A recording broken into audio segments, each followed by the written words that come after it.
Legacy Foundation is Lake County's community foundation. For over 30 years, we've partnered with donors and nonprofits, focusing on youth development, the arts, the environment, health, literacy, and other causes that matter to you.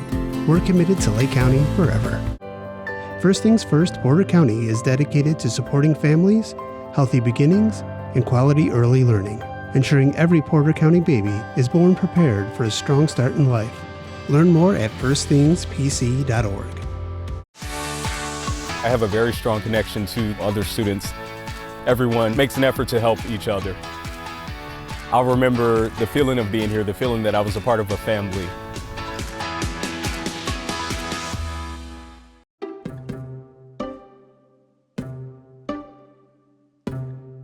Additional support for Building Blocks is provided generously by Tom Sorlis and Sue Eleuterio, as well as Porter County Community Foundation, serving Porter County since 1996.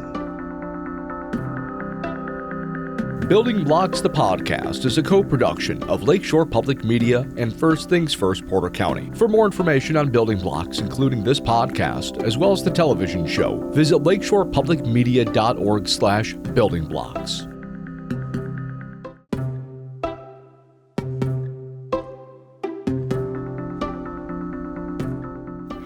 Hi, I'm here this morning with my guest, Andrea Sherwin. Welcome to Building Blocks, the podcast.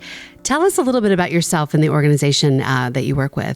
Absolutely. Good morning. First of all, it's a pleasure to be here with you today. My name is Andrea Sherwin. I'm the president and CEO of Mental Health America of Northwest Indiana. We're an affiliate of Mental Health America National. We serve Lake and Porter County. We are an agency of about 85 wonderful human beings who have a unique focus. About 80% of the work we do is in early intervention and prevention, which we think is a really critical piece of the mental health equation from our agency standpoint. And so we've been serving the community since 1957. A lot of people are surprised to hear that. We've been around a long time. But really since the 1990s, we have focused on that critical piece of working with families in their homes, parents with small children, prenatal to age 5, to really help get into homes and build protective factors and help with parental coaching and learning all those wonderful things that help set our children up for success. We also have adult programming, we have group programming, we have some programs we do with the state, but that has been our main emphasis since the 90s, and it's such rewarding work. It's amazing the work that you do. And Thank you. This wasn't your original career path. Tell us how you landed in this field of mental health and prevention. How much time do we have? Right. Yeah, it's interesting. I've had a really interesting career path. Prior to coming on board as the CEO of Mental Health America, I had a 27-year career in corporate America, and so I'm a bit of a convert to the nonprofit world. Took my lumps in that transition, trying to adjust to a whole plethora of things, budgets and really convincing people of my story and my why and how I came about coming to MHA. I served on the board of directors for Mental Health America during my corporate years. It was one of my community service opportunities, and I was on the board of directors for 4.5 years, and really started to fall in love with the organization. Just the people, the work, talking to those individuals, our staff members who were boots on the ground doing the work that they were doing, becoming really inspired by their work and the impact they were having in the community. When during that time, my family experienced a number of traumatic experiences that we were managing. I have been very vocal about my personal story with my daughter, who is doing great, but she is a suicide survivor. And as we were managing her situation with her and her recovery and moving forward, realizing there are so many other pieces of our world that are really important, and it's the service side of the world. Sometimes when you work in corporate, which I had a wonderful career, I have a lot of colleagues still, all good work, but there was something more that in my heart at that point I felt like I needed to do. And then shortly coming out of that recovery process, both of my parents fell ill, and we went into triage mode and managing their transitions, and I lost both of my parents in 2018 within 3 months of each other. And so that was another awakening I had just personally, saying, all these wonderful people. I always say it, and I hope it's not doesn't sound negative, but sort of came out of the woodworks. You're standing there not knowing what to do. You're not, I'm not classically trained in that way, and you have people coming up to you every 5 minutes saying, "Hey, my name is Jill, and my job is to sit with you for the next 24 hours and make sure you're okay as you go through these processes." And so really it was an awakening into that service side of the world and understanding that for me, there was a better way to use your skills and talents, which was to give back to the community. And I remember I had lunch with a friend, a colleague, a bit of a mentor for me. And he said to me one day, this was while I was still in my corporate existence, and he said, how are you really feeling, knowing I had been through quite a bit? And I said, I feel like I've taken too much out of the world, and I'm trying to figure out how to put it back. And so there's sort of this give and take to life, right? We have to lean on the resources when we need them. And thank God that people devote their lives to doing that. And they're there to really, what I consider, helped save my daughter, helped me peacefully transition my parents when they needed support. And I said, I just don't know how to do that in my current existence or my current version of myself. And he said to me very, very wisely, he said, it's very simple. You're not going to go back and find all those faces and names, and you can't possibly. But if you can find a way in your work or in your volunteerism to give, to do something else and pay it forward, then you'll be in a good position. You'll start to feel better. And that was the night I went home and I dusted off my resume, which I had not done in quite a long time. And I really redid my resume and I posted it to my desktop on my home computer. And I said to the universe, whenever it hits, whenever you bring it to me, I'm going to do it. And it was just within a few months of that we found out, and again, I was on the board, that our former CEO, who was wonderful, but was moving to one of our affiliates out in Texas, and so she's a proud CEO of our Houston affiliate out there. And I was with the board president, who said, "Oh my gosh, you don't know anyone who wants to run MHA," a little tongue in cheek, because it was stressful to get that kind of news. And I thought, yeah, I think I do. And that was the moment, right? So that was when I decided there was more I could do with my time and my talents, and threw my hat in the ring. And it's been 6 years as of June this year that I've been in the CEO role, and learning as I go, and hopefully positively impacting the organization too. Oh, absolutely. Andrea, you've done incredible work, and we're so grateful, moving from marketing to mental health. Yeah. I think sometimes we think about mental health, and it brings up some ideas and images for people. And what would you say is probably the greatest misconception about your work with Mental Health America? It's funny, if I think about the microcosm of our affiliate, I think the greatest misconception is that the work we do has nothing to do with mental health. And I say that boldly because I remember coming in on the board saying, once I learned about all the programs that MHA did, and I remember saying to the board at that time, I know those programs. I know healthy families and parents as teachers and empowering teens as parents. Why didn't I know MHA was the parent organization bringing those to the community? And I was told at that time, because we really don't talk about our name that much, because people don't understand why we do the work we do. And so I said, well, if I'm going to come on the board, of course, I have a career in marketing, I'm going to make sure people understand it. So I did my own research. Why did the past leadership of the organization choose this work? Why does MHA National promote their hashtag before stage 4? Because it's really important that we're getting to those families early on to prevent that negative life trajectory that can come with adverse experiences and lack of care and support, especially in our underserved communities. And so I have really fought over the last, I would say, 10 years on the board and as the CEO to really make MHA a household name so that people understand why we do what we do and how the work we do actually does directly correlate with mental health. That's. Yeah. I would say you've done well, because people know your organization, they know the work that you do. I wanted to spend some time this morning talking about early relational health and that connection to mental health. Dr. Andrea Jones is a physician at University of Nebraska Medical Center in Omaha.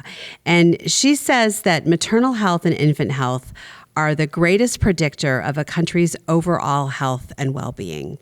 And I wonder if you agree with that, and from your experience, the ways in which you see maternal health and infant health being played out in our communities. Yeah, I absolutely agree with that. I mean, it's the work that we do every day. We have a team of 85, and about 55 of those staff members go out in homes and work with parents and children every day, and in many cases, moms and children, in many of our most vulnerable communities. And we see it day to day. If your child does not have that early protective environment from which to grow, there are going to be life experiences and influences both in the home and outside of the home that are going to create that negative trajectory. So we do spend a lot of times working with really families, but moms and children, and making sure that no matter what's going on in that household, because again, we serve some really vulnerable households. And my VP of Operations, Kim Smith, who's been in this work a long time, she always says, you don't know what you don't know as a parent, and unless you have had a really strong springboard and example of positive parenting and building protective factors, no matter what your family's going through, is going to have a negative effect on your physical and mental health.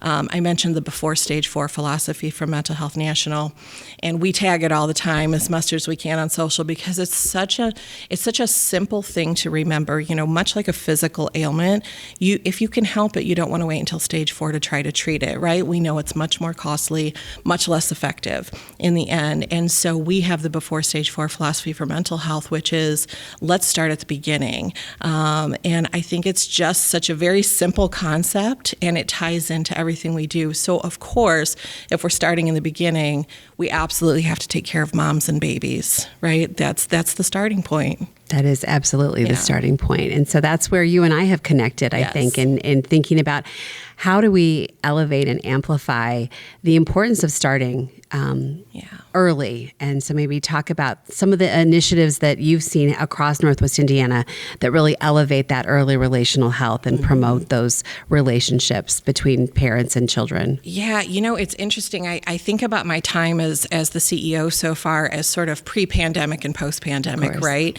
And so I can speak to either end of that, but also sort of what bridges we've built during that process, because I felt like when I first came on board in 2018, we're making a lot of progress. Everything was very much about our own agency and what we needed to do. And that was a wonderful exploratory and building time. And then we all had, COVID, and we had the pandemic, and I always say everyone had to go home for a while, right? And for some of our families, that wasn't the most ideal place to be, and that's hard. And so that exacerbated a lot of that mental health strain and emotional strain. We know that had some significant and permanent shifts in our work ethics, in our work desires, in what we were doing with family. Some people went home and said, I kind of like it here and I want to stay here. And some people went home and said, this is a horrible place for me to be. And so I think as we all sort of came out of our houses, I don't want to say after the pandemic, because I think it's a permanent part of us now. But as we all came out of that, we really had to look at what ways are we going to move forward as a community, because I think that the impact was so far-reaching and so invasive into every aspect of our lives that what I've seen since then is kind of like what we're doing today is collaboration. And there's a lot of collaboration that went on before, but I think there's a deeper necessity for that collaboration. And there are so many amazing agencies and organizations in Lake County and Porter County who are doing a lot of this type of work or pieces of this work. And if you imagine, I don't quilt, I'm not handy that way, but if I was literally making a quilt, you could literally take and have enough material from all the agencies and organizations we have in Lake and Porter County to put together this beautiful tapestry of support for families. And that's what I see happening now. I see it happening through the work you're doing with First Things First. I see it in my own work as we're calling other local CEOs saying, hey, maybe we can get together on this. You guys are doing this. We're doing this. Let's meet in the middle and see if there's another gap, and maybe we can layer someone else in. So that to me has been one of the most spectacular move forwards that we've had. I don't think we've all mastered it yet, but I think we're definitely on our way. And who benefits are the people that we're serving, which in a lot of cases are the same people, right? In different ways. But if we can build that network around them, our community only has a chance to grow from there. So thinking about that idea of collaboration and really for the benefit of our youngest citizens, our infants and toddlers, our newborns, new families, what do you see on the horizon? What do you see as hopeful for those relationships and building those relationships? Yeah, I think specific to collaboration, I think we're offering a stronger level of network and support for families. A lot in the past had to do with, I'm going to say the consumer or the family in this case, having to figure out on their own where to go for support and for help. And maybe they didn't hit all the help spots that they could, because you're going to research and you're going to go to one. But I think creating sort of these collaborations are hubs of support. It becomes about the community informing the family. Here's everything that's available. Let's make sure we have you in the right spot so that you can get what you need. So I think that's a shift. Instead of putting the onus on the family, let's all stand around the family and help them in the best way we can. And there's, it's funny because I think about that, and there's no place for ego in this as independent agencies and organizations, because if you're truly mission driven, your job is to support the family. And if you're not the best agency, you have to have the bandwidth to say, you know what, I'm going to pass this person over here because my number one goal is that family gets the support, instead of, everyone trying to oh no, we'll just take care of them. But it's about what's best for the family. And I love that. It really is. It's about building relationships, isn't it? Yes. So oftentimes, as we've entered into this space and we're supporting very, very young children, newborns, and even at the prenatal stage, I'm reminded of a question that I've often posed to others, and that is, how do you make friends with a baby? Yeah, that is a great question. That's a great question. And probably my home visitors would be better to answer that question. But I can draw on some examples that I've seen and heard from my team. And I think that, how do we make friends with each other, right? It's not ignoring each other. It's smiling and it's engaging and being on the same level. And so sometimes that means I'm going to get down on the floor and I'm going to be at eye level with that baby. I'm going to engage. I'm going to talk to them. I'm going to do the things that help them understand that response mechanism and that socialization piece of it. I've heard numerous stories about new moms where we've gone in and, mom maybe's watching TV and the baby's in a bouncer, and this is not an insult against those moms, but they haven't had someone tell them, no, you have to interact with baby. And so often we hear, well, they don't do anything, It's true. We hear that. And their world is limited at first, but it's our job and our responsibility to expand that world for them. And so the beauty of the work that our team does is goes in and explores that with mom and dad and grandma and whoever's in the house. We have, families are made in all sorts of ways, and to really engage them and give them those guidelines and those bumpers and trial and error and say, this is why that's important. Reading. I mean, it's so important even at a young age, even, before baby's born, to be reading and exposing them to language and thoughts and how that all transpires. We go from the black and white books, which are very much made for those first early parts of their life, to really continuing books. Books is a big part of what we do. So we actually have some wonderful benefactors who donate books, and we're able to give families. We always try to,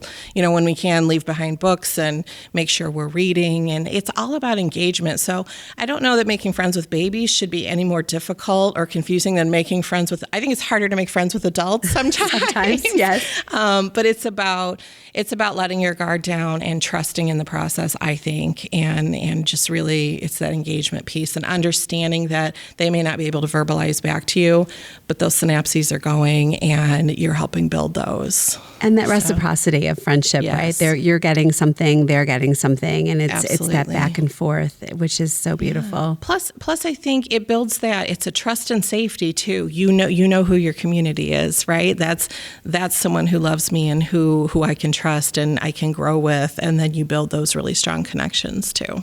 Absolutely. Yeah. So I know in the past we've talked about times when maybe that safety and trust isn't there, and you've had some opportunities to work with families in situations that maybe unfamiliar to you or uncomfortable. And how do you want to describe something that you've seen? Yeah, I can. When I first came on, so we talked about my background being a little different, and I honor where my smarts start and stop as far as the work we do, and so I really do give all the credit to the team. But I did take the time when I came in as CEO, and I went on some shadows. I wanted to see every process, every role. And so I went with our FRS team, and we went to the hospital, and I saw how we were doing the work with new moms. I mean, I'm sure as a mom myself, like, I'm sure that nothing is more exciting than having someone barge into your hospital room and be like, "Hey, I'm so-and-so from MHA," but it works. We're there to offer support. And then I did go on home visits, and I have to say it is the most difficult an amazing thing I've seen, the work that our home visitors do, and much like other segments of our society, and not to get into anything political, but are we putting enough emphasis and value and financial support behind those jobs that really are making that critical difference? And I would say if anyone went on a home shadow with one of our people, they would see the need for supporting those roles. But I can probably the strongest example I can share with it without divulging any private information is going into, just to give you an idea, I talked earlier about parents don't know what they don't know, and going into a home where there was a family, there were 5 children, 3 were at school, there was a toddler, and there was a newborn. And my role was just to observe. I was learning, from my team, and I went in with our home visitor, and there was the mom and the baby and dad, and there was another older male in the home. And I remember sitting through the home visit, and about 3/4 of the way through, one of the men said, "Oh, give me the baby. We want to show you our new game." And our home visitor very wisely said, "Well, tell me what the game is first before we see what it is." And he and the other gentleman had stood up, a distance in the living room, and he said, "Well, we call this throw the baby." Or catch the baby, maybe it was. But it was the premise was that in theory, we're going to play catch with the newborn. And so I don't say that to embarrass anyone or to point out how horrific that moment was, because in that moment thank God we were here, and it was a learning opportunity for that family. But again, not knowing what you don't know, right? And again, we're in some of the most vulnerable households in Northwest Indiana doing the work that a lot of people probably wouldn't do, and teaching and helping that family thrive and learn what is appropriate and how we engage with baby in a way that is productive and honors their physical and mental health in the process. And I think that many stories stick with me, and many of our amazing stories stick with me. But that one sticks with me as far as the why, and why it's important that we are a trusted resource in the home, making sure that families are getting the benefit of that education and support. Absolutely. Yeah. And, thank goodness that you had that relationship with the family, that home visitor was able to be there. And you think families don't know what they don't know. And if that was a game that they were familiar with, or if that was an experience that they had and they thought, this is just what we do. Yeah. And so changing the narrative, changing the stories about what we do with our little ones and how we support their growth and development. Absolutely. We talk a lot about creating meaningful generational change. And so what you said is so important. We all grew up a certain way, and some people had a better benefit in the way they grew up and some didn't, but we will tend to repeat those cycles. And so I like to think that we are going in and breaking cycles, because we're teaching not just mom and dad, we're teaching grandparents that are in the home, older siblings will, we have an ancillary work with, just through public education as well. And getting that word out there. And that is what early relational health really is about. It's that give and take. It's that building of trust and security and a sense of these are my people, back and forth. So I guess thinking about what is one lesson in your work across your career that you have learned that you feel like everybody at some point in their own career should learn? The first word for me that comes to mind is humility. And I think if I had more time to think about that question, it might be a different one. But I think that's been the big thing. Coming from corporate, coming into nonprofit, there's a complete mind and heart shift. And I'm not saying you don't have it in corporate, but when I've had to focus on it from a career standpoint, I think understanding that we don't all know everything and that there is a constant need to challenge our own learnings and challenge ourselves to learn more. Every day in our world is about being better. It's about building blocks, to borrow the name of the show, but it's about what can we do better today that we didn't do yesterday. And I think that rings true. It rings true for me as a CEO. It rings true for, work, the people who do the work. And I think it rings true for families because we're teaching them it's okay if you messed up yesterday, we're going to do something better today. And so being able to have that spirit of humility to say, I don't know everything, but I have all this beautiful support in the community that can help me learn and get to that next step, and then the next step and the next step. And we start to really build, an empowered and educated community that supports our youngest citizens. And that comes right back to this idea that the values of our community are really reflected in how we treat our mothers and our babies. Absolutely. Mm-hmm. Absolutely. So love that. That's great. Anything else that you want to share with us before we? I just appreciate the opportunity to be here. We are one of many who are doing this fabulous work. I know you're going to talk to other agencies. I always say, I don't say, my team says there's no bad referral to MHA. And I think that's true because like I said before, we have built those partnerships to know where to send someone if we're unable to support or help them because it's something that's not in our wheelhouse. So I think just an encouragement to our community leaders to continue collaboration, to our business and organizational leaders to continue to help us fund those initiatives on a local level and advocate at a state and national level for mental health supports and for early childhood education and protection and experiences. I think those are all critical. The future seems really bright for our youngest children as we build these blocks for Absolutely. Their future in Northwest Indiana. Any words of hope that you want to give families as they think about starting their family, working with their youngest children and their older siblings? Absolutely. It sounds a little trite to say, but they're not alone. And I can say that with confidence that they are not alone. I can remember being a new parent, coming home. We all talk about what in the world, how did they entrust this little child to me and what do I do next? And I think knowing that there are community resources that can help and that help in a non-threatening way. It's not a punishment to have help come into your home and say, let's see how we're doing. Let's see how baby's progressing. It takes a village, and we are the village, and now we're responsible for the village, right? And so I think that families, it's important for them to know that there's help, there's support, and it's all from a place of love and care for our community in what we hope is a non-invasive way, so that no one ever feels like they have to go it alone.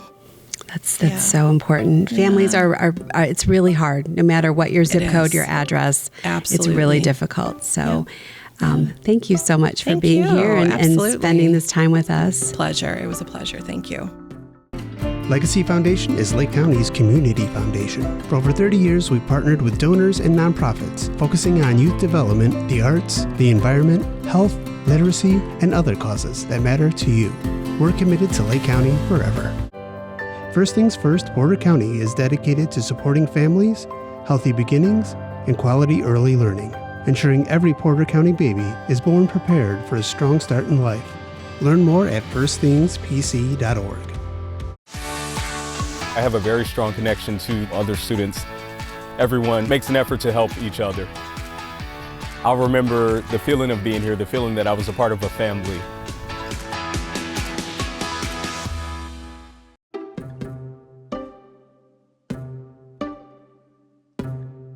Additional support for Building Blocks is provided generously by Tom Sorlis and Sue Eleuterio, as well as Porter County Community Foundation, serving Porter County since 1996.